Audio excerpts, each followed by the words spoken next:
Breaking news as we come on the air. Music mogul Sean Diddy Combs arrested in a New York City hotel by federal agents with Homeland Security investigations after being indicted by a grand jury. We're joined now by ABC senior investigative correspondent Aaron Katersky. Hi, Aaron. Thanks for joining us. Sure. These are major dramatic developments happening as we speak. What do you think happens next in this case? Sean Diddy Combs is going to have to spend the night in federal custody before he appears in court when the charges are unsealed. That's when we'll know the full scope of this federal investigation. But Diddy has been under a federal criminal investigation for the better part of a year, Juju. It spilled into the open when federal agents raided his homes in Miami and Los Angeles, and it followed allegations from his longtime girlfriend, Cassie, alleging years of abuse, to the kinds of allegations that the feds have been investigating. And what have his lawyers said to us tonight about how they'll move forward with the civil lawsuits as well as the criminal case? His attorneys say he's innocent, and they've called the civil accusers out for money. But here they're going to have to deploy a much different strategy because these are very serious, potentially criminal charges. But Diddy knew this was coming. He arrived in New York last week, we're told, anticipating that he was going to be federally charged.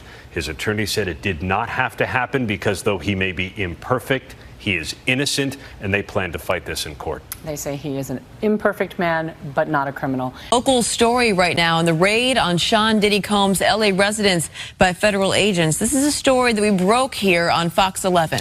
Mario Ramirez is outside of his Holmby Hills home right now with the latest developments for us. Good morning to you. Good morning. Quiet right now, but it was a chaotic scene with federal agents rushing into the home here behind me. There were two separate raids, one here in this upscale neighborhood, the other in Miami, both connected to a federal sex trafficking investigation.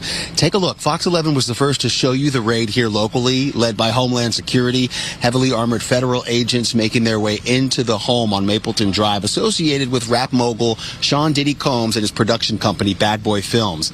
Dozens of agents searched the property for hours, leaving with boxes of evidence. A similar scene at the Miami Beach property listed in his name as well. The properties raided in connection to a sex trafficking investigation, although Department of Homeland Security officials haven't named Diddy as the focus. The 54-year-old has been at the center of several sexual assault and sex trafficking allegations in the last year. That's something Variety's executive music editor has been covering extensively. Listen. Been rumors like this for years, for decades, about this kind of behavior from him. I don't know whether they're true or not. Dr. Francis Cress Welsing, greatest African psychiatrist in modern history from this city, said, if you don't understand white supremacy, what it is and how it operates, nothing else will make sense to you in this society. The reason why those who are least interested in helping us fix our problem are the most celebrated is because they are the ones that are put out in front of our children to be celebrated. If you were not loyal to black people before you got rich, you definitely will not be loyal to black people after you get rich. But let's go further. During slavery, when a rebellious slave misbehaved, what would they do? They would put him out in front of all the slaves, and they would whip him and tar and feather him and lynch him as a message to the others. Every generation, white America makes a sacrifice of a black celebrity. Look at your entire life. I've been on the planet 45 years.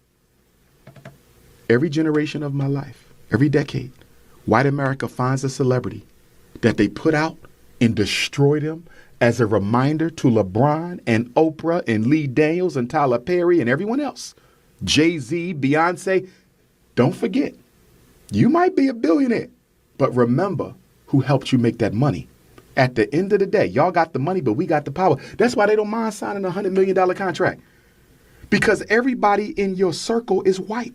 Your agent is white. Your lawyer is white. Your publicist is white. Your banker is white. The person selling you the car is white. So do you know what a black celebrity really is? He's a water sprinkler. He's a redistributor of white wealth. Because you can't use that money to help your own people. The reason they don't help us is because the white man has made it clear. Number one, white people will not support black people who are loyal to black folks. You cannot become a popular celebrity in America if you are unapologetic. It's impossible. You must do what? compromise yourself in the presence of white folk. You must be an acceptable Negro. If you are not an acceptable Negro, they will destroy you.